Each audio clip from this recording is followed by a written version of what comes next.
Catherine waited until they were back at the parking lot before pulling Anne aside. Claire hovered nearby, protective of her mother, while David gave them space to talk privately. The afternoon sun was starting to sink lower in the sky, casting long shadows across the gravel lot. "Mrs. Parker," Catherine began, her voice gentle but serious, "while you were reading the journal, I got a message back from an agency I'd contacted in Alaska. They found records of someone matching Robert's description who lived in a small town called Copper Valley, under the name Richard Chen. Same first initial, similar last name. He worked as a carpenter there from 1979 until he passed away in 2003. Anne's breath caught. "He's gone?" "Yes, 22 years ago." "I'm sorry." Catherine pulled out her phone, showing Anne the information she'd received. According to the records, Richard Chen kept to himself, lived alone, never married. The people who knew him described him as a skilled craftsman but very private. "Sad," one person said, "like he was carrying some weight that never got lighter." Anne stared at the information on the screen, trying to process it. Robert had lived another 25 years after leaving her. 25 years in Alaska, alone, working with his hands instead of designing buildings like he'd trained to do. 25 years of self-imposed exile from everything and everyone he'd known. Did he have any family? Anyone who might have known about his past? Anne asked. Catherine shook her head. According to the records, he listed no next of kin. When he died, his few possessions were sold to cover burial costs. He's buried in a small cemetery in Copper Valley under the name Richard Chen. I contacted the local authorities there, explained the situation. They're willing to add his real name to the headstone if you'd like. Anne sat down heavily on the hood of Claire's car. 22 years Robert had been gone, and she'd never known. She'd divorced him in 1980, eventually remarried, built a whole life, and he'd been in Alaska the entire time. They'd lived in the same country, breathed the same air, watched the same news events unfold, and they might as well have been on different planets for all the connection between them. "How did he die?" Anne asked quietly. "Heart attack. Quick, the records say. He was found in his workshop. 70 years old, so Robert had made it to 70. Not a long life, but not tragically short either." Anne tried to imagine what those years had been like for him. Had he ever thought about coming back? Had he followed her life from a distance, maybe seen the announcement of her remarriage in some newspaper? Had he known about Claire and her brother, the children Anne had adopted? Or had he cut himself off so completely that he'd known nothing about what happened to her after he left? "There's something else," Catherine said hesitantly. "The landlord who rented to Richard Chen in Copper Valley, I spoke with him on the phone. He's an older gentleman now, but he remembered Richard well. He said Richard used to talk sometimes after a few beers. Never about his past, but about his philosophy on life. The landlord remembered him saying once that the worst thing a person could do was run from their mistakes. That facing things head-on, even when it's terrifying, is the only way to really live." Anne let out a sound that was half laugh, half sob. "So he learned. He figured out that he'd made a mistake leaving, but it was too late to fix it." "It seems that way," Catherine agreed. Claire came over and wrapped her arms around her mother. "I'm so sorry, Mom. This must be so much to process." Anne leaned into her daughter's embrace, grateful for the solid warmth of her. Here was proof that life could continue after devastating loss, that joy could be found again even after the worst grief. She'd built this beautiful life with Tom and her children, had helped hundreds of other parents navigate their own losses through her counseling work. Robert's leaving had nearly destroyed her, but it hadn't. She'd survived. She'd done more than survive, actually. She'd thrived. But Robert hadn't. He'd run from the pain, hidden himself away in Alaska, and spent 25 years living a half-life under a false name. And then he'd died alone, probably still carrying the guilt and grief that had driven him away in the first place. "I wish I could tell him it's okay," Anne said, her voice thick with emotion. "I wish I could tell him that I understand now, that I forgive him, that he didn't have to carry that guilt for his whole life." Catherine gave her a moment, then said, "Maybe there's a way you still can." Over the next few weeks, Catherine helped Anne navigate the paperwork to have Robert's grave marker updated with his real name. Anne also requested that their daughter's name be added to the marker too. It seemed right somehow that Sophie Rose should be acknowledged, that her brief existence should be memorialized even if she'd never breathed a single breath. Anne made plans to travel to Alaska with Tom and Claire, to visit Robert's grave and finally say the goodbye they'd never gotten to say 47 years ago. But before that trip, she had another idea. She contacted the Forest Service and asked if there was any way to create a memorial at the cove where Robert had hidden the container. Something small and tasteful that would acknowledge what had happened there, that would honor both Sophie's memory and the complicated grief that had shaped two lives so dramatically. David, the ranger who'd found the boat, worked with his supervisors to make it happen. They couldn't do anything too permanent or elaborate in the protected forest land, but they could place a simple bench near the cove with a small plaque. Anne worked with a craftsman to design it, choosing her words carefully. The plaque read, "In memory of Sophie Rose Chen, September 1978, and in recognition that grief, while universal, is experienced uniquely by each person. May all who visit this peaceful place find space to feel their feelings without judgment."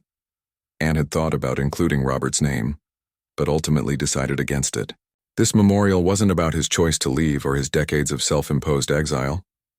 It was about their daughter, and about the larger truth Anne had learned through her work as a grief counselor, that there's no right way to grieve, but there are healthier and less healthy ways to cope. Running away, she'd learned, was rarely the answer, but she also understood now that Robert had been drowning, had made the only choice he'd felt capable of making in that moment. She couldn't condone it, but she could understand it and forgive it. The bench was installed in early November. Anne returned to the cove one more time for a small dedication ceremony. Catherine was there, and David and Tom and Claire and their brother Peter. A few other Forest Service employees attended, moved by the story and wanting to pay their respects. Anne scattered wildflowers on the water, just as Robert had described doing in his journal. She spoke briefly about Sophie, about the daughter who'd existed for 9 months in her womb and would exist forever in her heart. She spoke about Robert, too, about how love and grief can make people do things that seem incomprehensible from the outside, but make perfect sense in the moment. "Robert thought he was protecting me by leaving," Anne said, addressing the small group gathered around the bench. "He was wrong, but he was also in more pain than any person should have to bear. I've spent my career helping people understand that grief isn't something to run from, but something to move through. If Robert were here, I'd tell him that. I'd tell him we could have moved through it together. But he's not here, and I have to accept that the story ended differently than it should have." After the ceremony, most people headed back, but Anne stayed behind for a few more minutes. Tom had understood her need for this moment alone, and had taken the kids back to wait at the parking lot. Anne sat on the new bench, running her fingers over the plaque, and thought about everything that had happened since David had pulled that container out of the water. She'd gotten answers to questions she'd carried for 47 years. She'd learned that Robert had loved her, that his leaving hadn't been about her inadequacy but about his own brokenness. She'd forgiven him, truly forgiven him, in a way she'd never been able to before because she hadn't understood his reasoning. But she'd also been reminded of how lucky she was. Lucky to have survived that dark period. Lucky to have found Tom and built a life with him. Lucky to have her children and her work and her second chance at happiness. Robert had never given himself permission for a second chance. He'd punished himself for 25 years, and that was the real tragedy of this story. Before leaving, Anne pulled out her phone and took a picture of the bench and the lake beyond it. She'd share it with some of the parents she counseled, the ones who were early in their grief journey and couldn't imagine ever feeling okay again. This place, this story, it illustrated something important, that grief changes you, that loss leaves permanent marks, but that life can still be beautiful even after the worst things happen. You just have to be willing to keep living instead of running away. As Anne walked back through the forest for the last time, she thought about the container David had found. Catherine had worked out an arrangement where most of the contents would eventually be donated to an organization that supported bereaved parents, with Anne keeping Sophie's hospital bracelet and a few photographs. The journal would be published with names changed as part of a collection of writings about grief and loss. Robert's words would help people. The pain he'd documented so carefully, the mistakes he'd made, the love he'd felt, all of it would serve a purpose beyond just explaining his own choices. Other parents who were drowning in grief would read his entries and recognize themselves. And hopefully, some of them would choose differently than Robert had, would reach out instead of pulling away, would stay instead of running. That would be Robert's legacy, Anne decided. Not the buildings he'd designed before everything fell apart, and not the 25 years of carpentry in Alaska. His legacy would be this lesson about the cost of running from pain, preserved in a waterproof container and hidden in a rusty boat for 47 years until the right person came along to find it. 2 months later, Anne made the trip to Alaska with her family. They found Robert's grave in the small cemetery in Copper Valley. The headstone now updated to read Robert Chen, also known as Richard Chen, 1933-2003, beloved husband and father. Below that, they'd added Sophie Rose Chen, September 1978, with a small carved rose, and placed wildflowers on the grave, the same type she'd scattered at Mirror Lake. She introduced Robert to Tom, to Claire and Peter, to the life she'd built after he'd left. She told him about her career helping other parents, about the memorial bench at the lake, about how his journal would help people understand grief better. And she told him she forgave him, speaking the words out loud even though he'd been gone for over 2 decades. She needed to say them, needed to release that last bit of hurt and anger she'd carried for so long. Tom put his arm around her shoulders as she cried, and Claire held her hand and Peter stood close by. This family Anne had built from the ashes of her first one. They stayed until the sun started to set, until Anne felt ready to leave. On the drive back to their hotel, Claire asked her mother if she had any regrets about how things had turned out. Anne thought about it for a long time before answering. "I regret that Sophie died," she said finally. "I'll always regret that. And I regret that Robert felt he had to leave, that he couldn't see another way through the pain. But I don't regret my life. I don't regret any of you, or the work I've done, or the person I've become. Robert's leaving almost destroyed me, but it didn't. And that matters." She looked out at the Alaska landscape passing by, so different from the forests of home. Robert had chosen this place for his exile, this remote and beautiful wilderness. She hoped he'd found some peace here, even if he'd never found his way back to the life he'd left behind. As for Anne, she was ready to go home, ready to return to Tom and her practice and the life she'd built. She'd said her goodbyes to Robert and to Sophie, and to the young woman she'd been before everything changed. The story that had started with such joy and ended with such tragedy had finally found its conclusion. Not happy exactly, but resolved. And sometimes, Anne thought, resolution was enough. Sometimes knowing the truth, understanding the why, was what allowed you to finally put the past to rest and live fully in the present. The bench at Mirror Lake would remain, a quiet memorial in a hidden cove, reminding anyone who found it that grief is complicated and love is powerful. And sometimes the bravest thing you can do is simply stay when every instinct tells you to run. That was the lesson Anne had learned, the wisdom she'd earned through decades of pain and healing, and now, thanks to a ranger finding a rusty boat in a woodland lake, that lesson would be passed on to others who needed it, rippling out from one family's tragedy to touch countless other lives. In the end, maybe that was the real point of the whole story. Not the loss or the grief or even the eventual forgiveness, but the idea that our pain doesn't have to be meaningless, that even the worst experiences can become something that helps others, if we're willing to share our stories and learn from our mistakes. Sophie Rose Chen had lived for 9 months in her mother's womb and never taken a breath, but her impact on the world continued decades after her death. Robert Chen had run from his pain and spent 25 years in exile, but his carefully preserved words would help hundreds of people facing similar losses. And Anne, who'd survived both tragedies and built a beautiful life from the ruins, would continue her work of helping other parents navigate the impossible journey of losing a child. 3 lives, deeply connected by love and loss, creating ripples that spread far beyond what any of them could have imagined.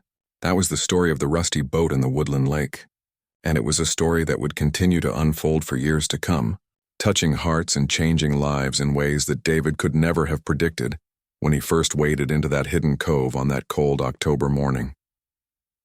The drive from Portland to Pinewood took Anne nearly 5 hours, but she barely noticed the time passing. Her daughter Claire had insisted on coming with her, taking time off work without hesitation when Anne had explained the phone call from the detective. Now they sat in Claire's car, mostly in silence, as the landscape changed from city to suburbs to forest. Anne watched the trees pass by the window and tried to prepare herself for whatever was waiting at the end of this journey. She'd spent 47 years building a life after Robert left. She'd gone to therapy, worked through her grief, eventually opened herself up to love again. She'd married a good man named Tom Parker when she was 38, adopted 2 beautiful children who were now adults themselves, and built a career helping other parents navigate the unbearable pain of losing a child. She thought she'd made peace with Robert's disappearance. Thought she'd accepted that she'd never understand why he'd walked away when they'd needed each other most. But Detective Walsh's phone call had cracked something open inside her, feelings she'd thought were long buried rising back to the surface. Claire reached over and squeezed her mother's hand. "You okay, Mom?" Anne nodded, not trusting her voice. Claire had been 5 years old when Anne and Tom adopted her, a quiet little girl who'd been through too much in her short life. Now she was 34, a veterinarian with her own practice, confident and caring and everything Anne could have hoped for in a daughter. Claire knew the basic story of Anne's first marriage, knew that Anne had lost a baby and that her first husband had left, but they'd never talked about it in much detail. It was the past, ancient history, something that had shaped Anne but didn't define her current life. Except now, it was suddenly very much the present again. When they pulled into the Forest Service parking lot, Detective Walsh was waiting for them. She was a woman in her 50s with kind eyes and a professional demeanor that immediately put Anne at ease. They shook hands and Catherine explained that she'd arranged for them to go out to the lakeside if Anne felt up to it. "I need to see it," Anne said. "I need to see where he left everything." The hike was difficult for Anne. She was 73 years old and hadn't done any serious hiking in years. But she refused to turn back, refused to let her aging body keep her from this. Claire stayed close, ready to help if needed, while Catherine and David led the way. When they finally reached the hidden cove, Anne stopped dead in her tracks. She stood at the edge of the clearing, staring at the water, and suddenly she was 26 again, standing in almost this exact spot with Robert's arms around her, both of them watching the sunset and talking about their future. She remembered being so happy that weekend, so content, so sure that life was going to be beautiful. She'd had no idea they were standing on the edge of a cliff. "Mom," Claire's voice brought her back to the present. "You okay?" "I remember this place," Anne whispered. "We came here on a walk one evening. Robert said it was the most peaceful spot he'd ever seen." Catherine gave her a moment, then gently guided Anne toward the boat. It was even more rusted and decayed than it had been in Anne's memory. She and Robert had borrowed it from the cabin's owner, rowed out onto the lake together, laughed when they'd both tried to stand up and nearly capsized. That had been just 2 days before everything fell apart. David had set up a folding chair for her near the boat, and Anne sank into it gratefully. Catherine knelt beside her and carefully opened the container she'd brought with her, the same waterproof case that David had pulled from the lake. "Mrs. Parker," Catherine said softly, "before you look at this, I want you to know that what's inside is going to be emotional. There are journals, photographs, letters, all things that Robert left here deliberately. Take your time with them." Anne's hands shook as she reached for the journal Catherine held out to her. She recognized Robert's handwriting immediately on the cover where he'd written the dates. Her vision blurred with tears before she even opened it.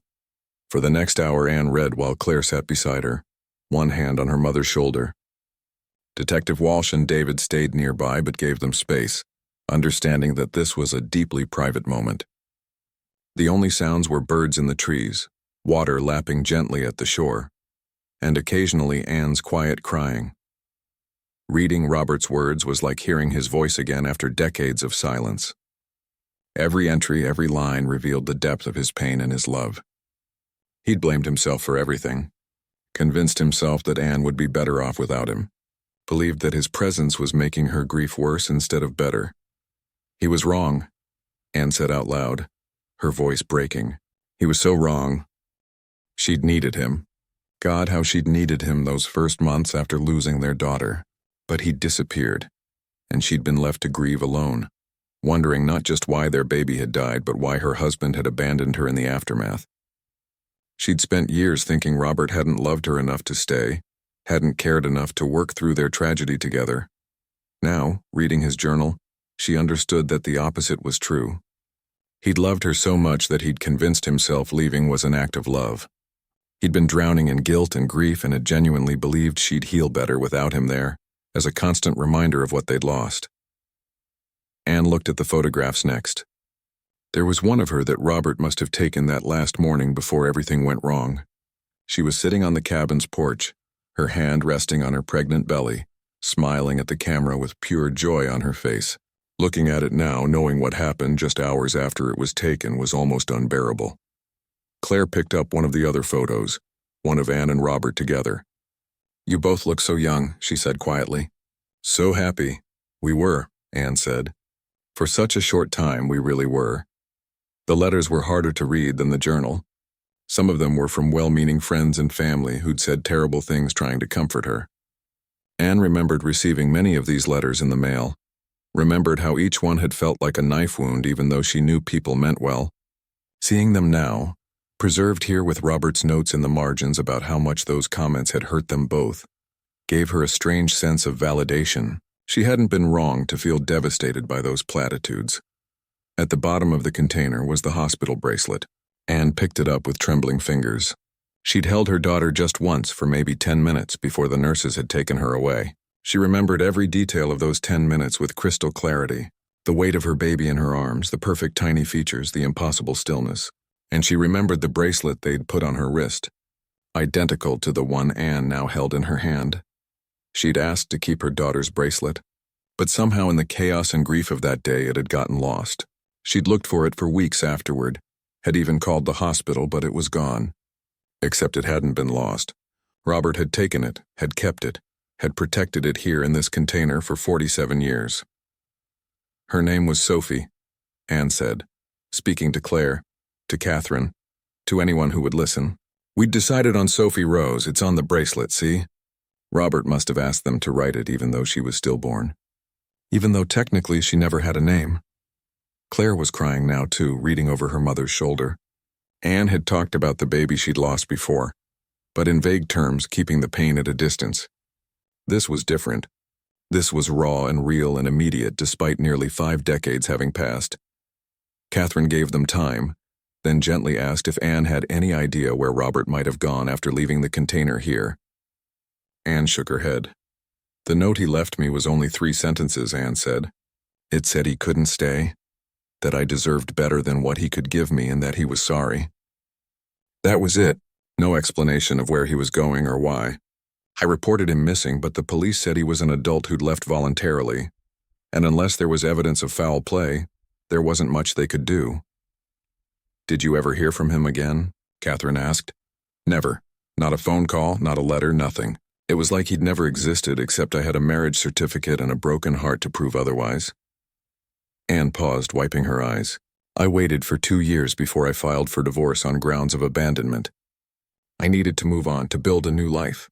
But I never stopped wondering why. Why he left, where he went, if he ever thought about me." Catherine explained that she'd been trying to trace Robert's movements after October 1978, but hadn't had much luck. Social Security records showed no activity under his name. No credit cards, no bank accounts, no address changes. It was like he'd vanished into thin air. "He must have changed his identity," Anne said. "Taken a new name, started completely over. That was easier to do back then, before everything was digital and connected. But someone doesn't just disappear without leaving some trace," Catherine said. "There has to be something. I've reached out to agencies in other states, started checking death records in case." She trailed off delicately. Anne nodded. "In case he's gone. I've thought about that over the years. He'd be 75 now if he's still alive, but there's a good chance he isn't." She took a shaky breath. "Part of me hopes he found peace somehow. Built a new life, maybe even found happiness eventually. But another part of me is angry that he ran instead of staying, that he made that choice for both of us without giving me a say."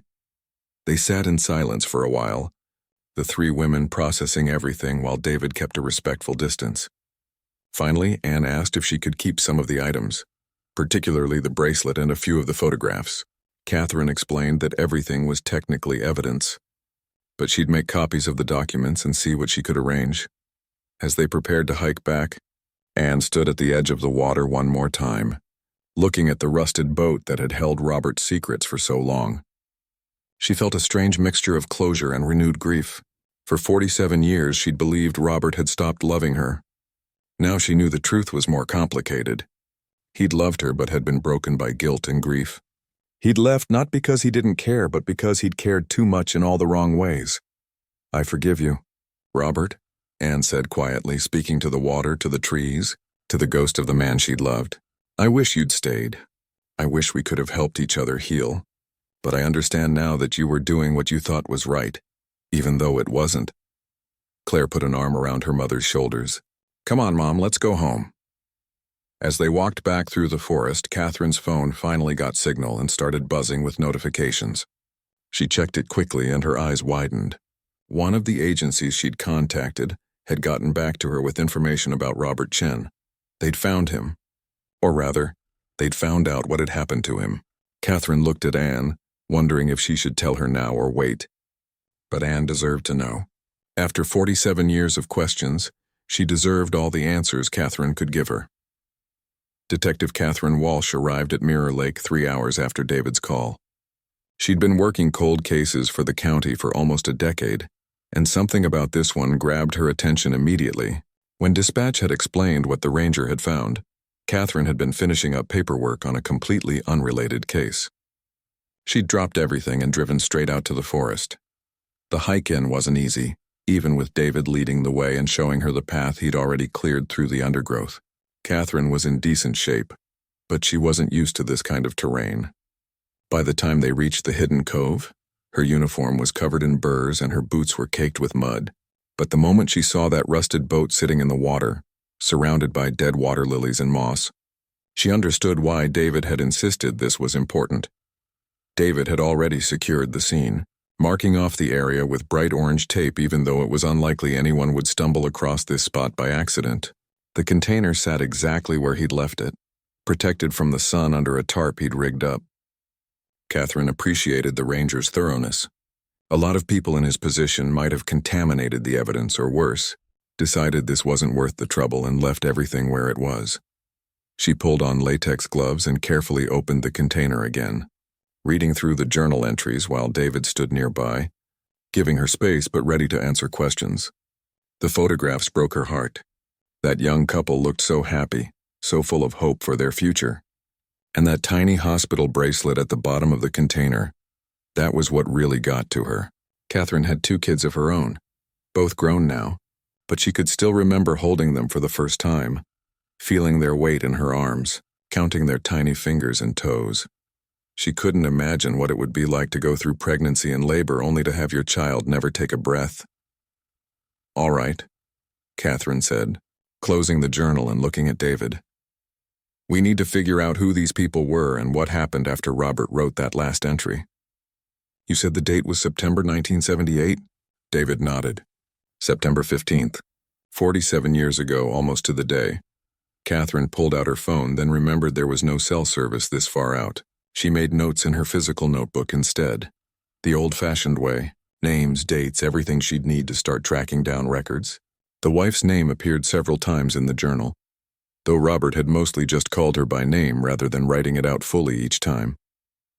From the letters, Catherine was able to piece together that Robert's last name had been Chen, and his wife's first name was Anne Robert and Anne Chen, a couple who'd lost everything in 1978, right here in this forest.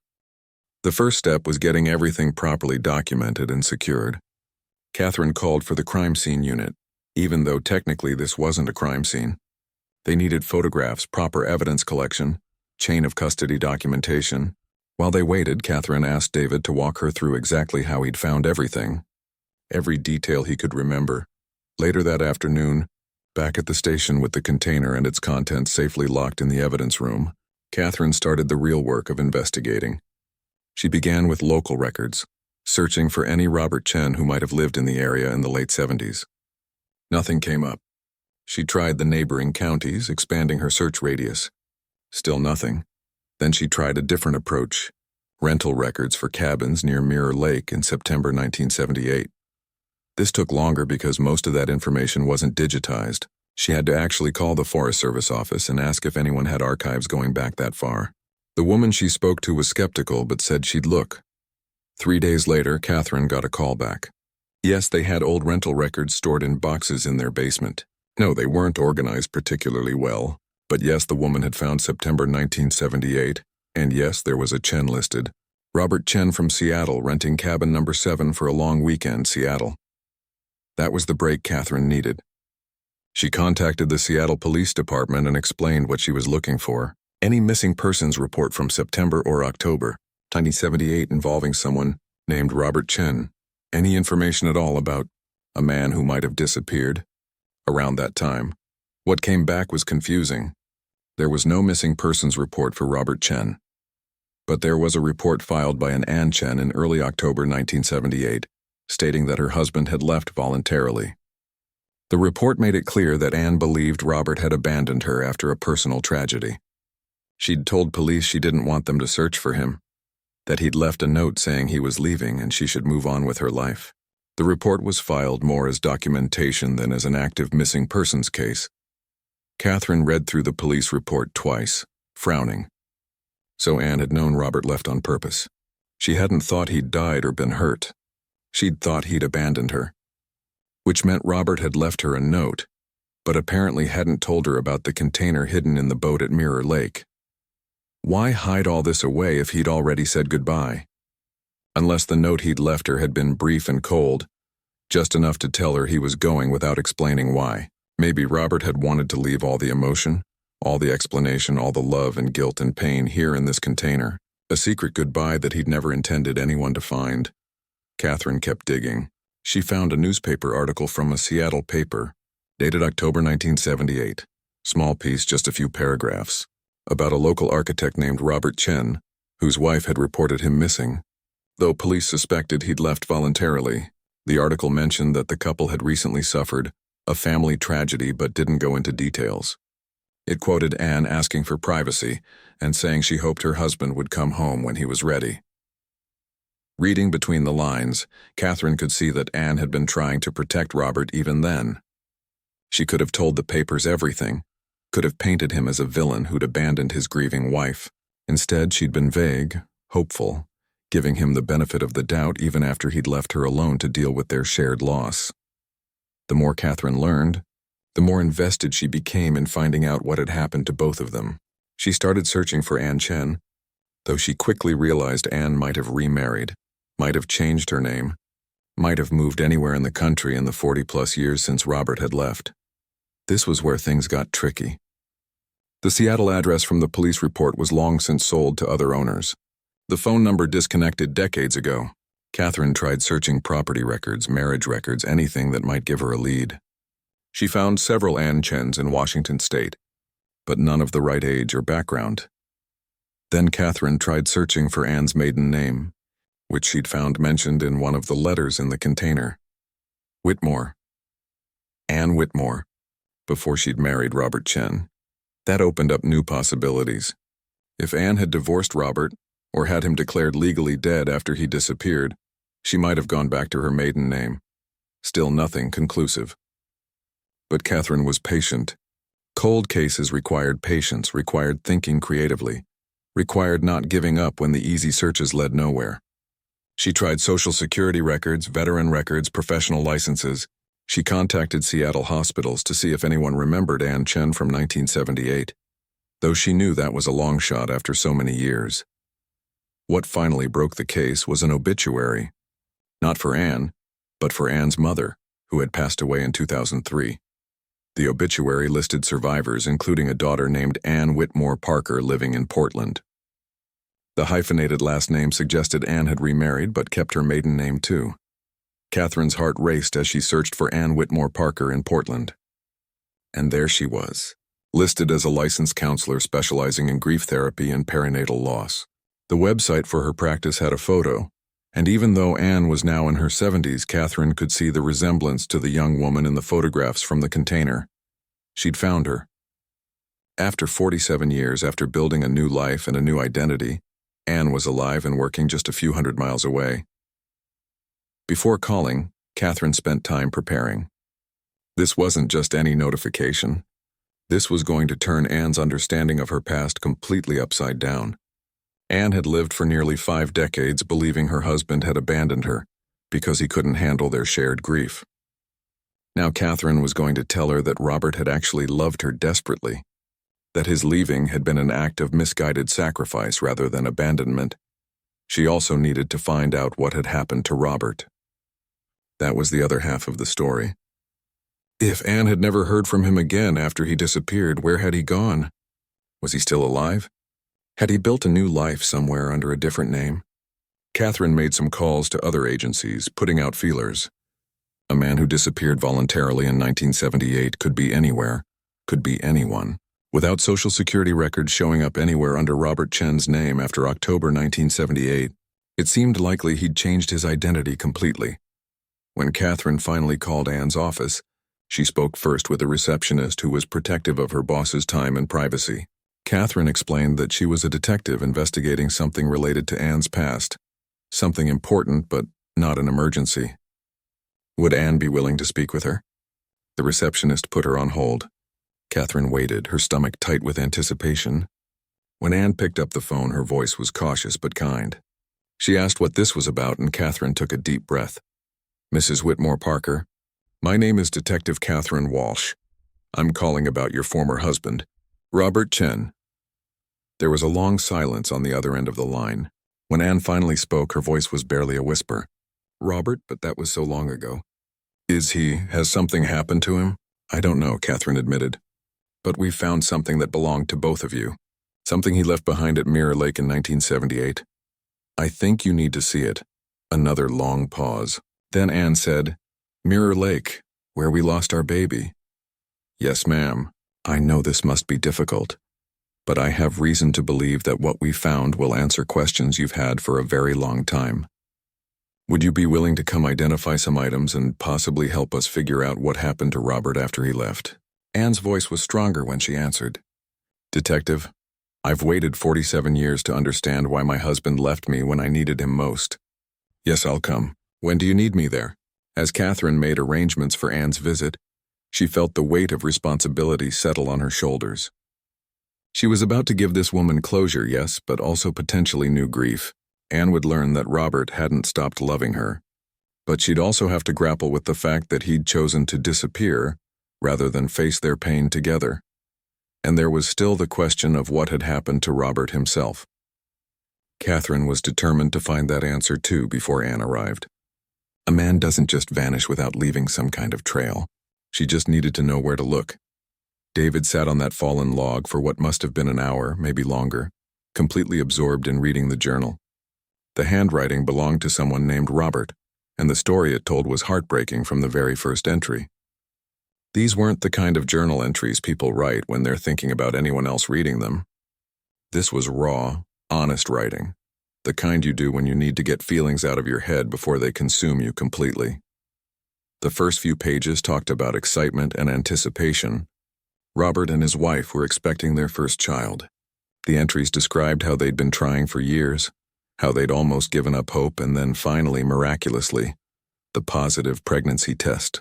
Robert wrote about painting the nursery, about arguing over names, about feeling his baby kick for the first time through his wife's belly. The joy practically radiated off the pages even 47 years later. They'd decided to take one last vacation before the baby came, Robert wrote. Just the two of them.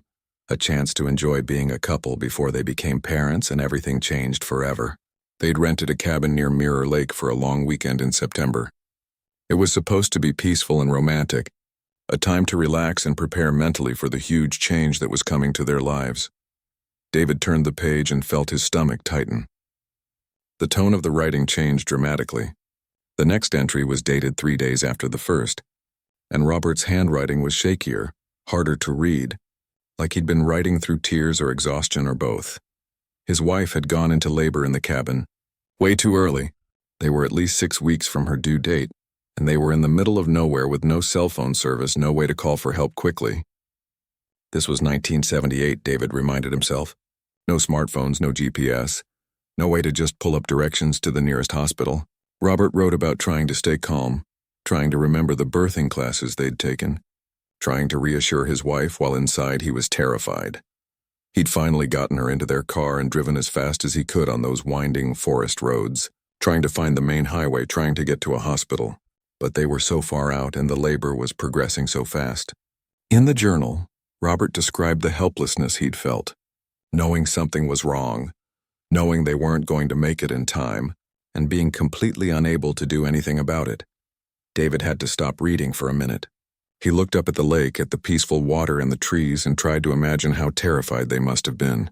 The forest that seemed so beautiful and serene to him now must have felt like a trap to them that day. When David went back to the journal, the next part was even harder to read. They'd made it to a small rural hospital. Barely more than a clinic, really, but it was too late. The baby, a little girl, was stillborn. Robert's writing became almost illegible in these pages, the words running together, ink smudged in places like he'd been crying while he wrote. He described holding his daughter, how perfect she'd looked, how she'd had his wife's nose and his ears, how she'd never taken a single breath. The entries after that were scattered and disjointed. Robert wrote about funeral arrangements, about well-meaning relatives who said terrible things trying to be comforting. "You're young. You can try again. It's better this way than if she'd been born with problems.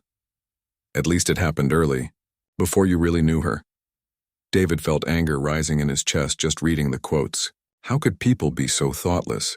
But the worst part, the part that made David understand why this container was hidden in a boat at the bottom of a remote lake, was what Robert wrote about his relationship with his wife. They were both drowning in grief, but they were drowning separately, unable to reach each other. Robert blamed himself for everything. If he hadn't suggested the vacation, if he'd insisted they stay closer to the city, if he'd driven faster, or taken a different route, or noticed something was wrong sooner.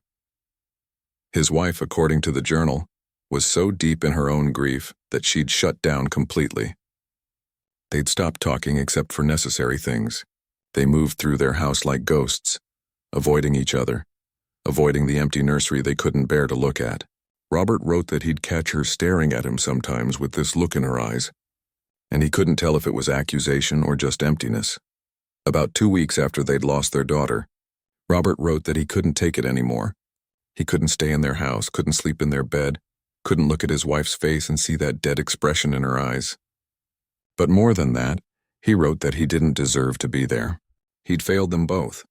He'd failed his daughter by not keeping her mother safe. He'd failed his wife by taking her on that vacation, by not getting her to help fast enough, by not being able to fix any of it.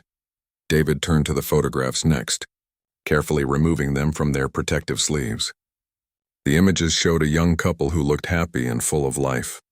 Robert was tall and lean with dark hair and glasses, the kind of guy who probably worked in an office or taught at a school. His wife was beautiful in a natural, unguarded way, with long hair and a bright smile. The photos showed them at different places, different times, at a beach, at what looked like a wedding, in front of a house that must have been theirs. Then there were the pregnancy photos. Robert's wife with a small bump, looking excited and a little nervous. Another with a larger belly, her hands cradling it protectively. Robert kneeling beside her, his ear pressed against her stomach, both of them laughing at something. The joy in these pictures made what David had read in the journal even more devastating. The last few photographs were different. They'd been taken here at this very lake. David recognized the shoreline, the trees, even though everything looked slightly different from 47 years of growth and change. Robert's wife in one of the cabin's deck chairs, her pregnancy obvious, looking peaceful. Robert standing at the edge of the water, hands in his pockets, looking out at the lake just like David was doing now. The letters were harder to read, mostly because they felt so private.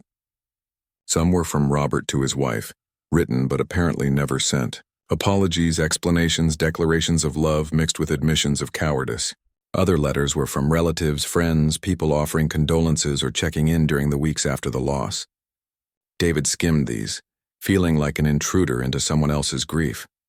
At the very bottom of the container, wrapped in its own separate plastic bag, was a tiny hospital bracelet. The kind they put on newborns. It had a name written on it in faded ink, but David could still make it out. The space where they'd normally write birth weight and time was empty. Just the name and a date and the word stillborn stamped in red. David carefully placed everything back in the container exactly as he'd found it. His hands were shaking again, but for a different reason now. This wasn't just a mystery or an interesting discovery. This was someone's life, someone's worst day, preserved and hidden away like a time capsule of pain. The last entry in the journal explained everything. Robert had written it here at this exact spot. David recognized details from the description, the way the cove was shaped, the fallen tree that was probably the one David was sitting on now, just 40 years older and more decayed. Robert wrote that he'd come back to Mirror Lake alone, that he couldn't face his wife anymore because every time he looked at her he saw his failure. He wrote that he was leaving everything that mattered in this container, in this boat, in this hidden place where they'd been happy for just a few days before everything fell apart. He was going to disappear, the entry said. Walk away from his life, his home, his wife, everything. Start over somewhere where nobody knew him or knew what he'd lost. He wrote that his wife would be better off without him, that she could heal and move on and maybe find happiness again with someone who hadn't failed her so completely. It would hurt her at first, he acknowledged, but less than staying and reminding her every day of what they'd lost. The final words in the journal were addressed to his wife directly. I loved you more than anything. I loved our daughter before she even took her first breath. But I can't be the man you need me to be right now. And watching you suffer because of my mistakes is killing me. I'm so sorry. Please forgive me someday, even though I know I don't deserve it. David closed the journal and sat in silence. The sun had moved higher in the sky, warming the air slightly, but he felt cold inside. This Robert guy, whoever he was, had made a terrible decision based on grief and guilt. He'd walked away from the person who needed him most, who he needed most because he'd convinced himself it was the right thing to do. And his wife, she must have woken up one day to find her husband gone, disappeared without a trace, leaving her to deal with losing both her child and her partner at the same time. David pulled out his radio and called headquarters. His voice was rough when he spoke, emotion making it hard to keep his tone professional. He explained what he'd found, where he was, that they needed to get some people out here to properly document everything. The voice on the other end asked if it was evidence of a crime, and David had to think about that. Was it a crime? Not legally, probably. A man had left his wife, hidden some personal belongings, and walked away. Sad, yes. Tragic, definitely. But not illegal. Still, David said, this felt important. This felt like something that needed to be investigated, needs to be understood. There were people connected to this story, and after 47 years, they deserved to know what had happened. As David waited for help to arrive, he looked out at the lake again. Somewhere out there in the world, if she was still alive, was a woman who'd lost everything in the span of a few terrible weeks back in 1978. She'd lost her daughter, and then she'd lost her husband, and she'd probably spent decades not knowing why, not knowing that he'd loved her so much that his guilt and grief had convinced him she'd be better off without him. And Robert, wherever he'd gone, whatever life he'd built for himself after walking away, had he ever found peace? Had he ever forgiven himself? Or had he carried this weight for the rest of his life, wondering if he'd made the right choice, knowing deep down that he probably hadn't?